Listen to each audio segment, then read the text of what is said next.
Sugar ఉందని ఎలా confirm చేస్తాము? సాధారణంగా షుగర్ యొక్క లక్షణాలు చూస్తాము.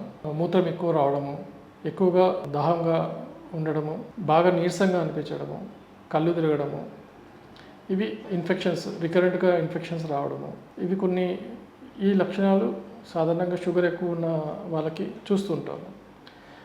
ఈ లక్షణాలు ఉన్న వాళ్ళకి షుగర్ ఉంది అని నిర్ధారణ చేయాలి అంటే కొన్ని రకాల రక్త పరీక్షలు చేస్తాము.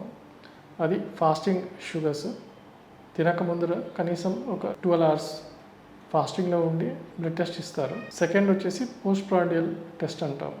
అది తిన్న తర్వాత 1 hour 45 minutes నుంచి 2 hours తర్వాత ఒక చిన్న బ్లడ్ టెస్ట్ చేస్తారు. దాన్ని పోస్ట్ ప్రాండియల్ బ్లడ్ టెస్ట్ అంటాము.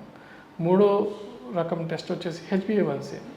HbA1c అనేది మన గత 3 months యొక్క యావరేజ్ షుగర్ లెవెల్స్ని చూపుతుంది.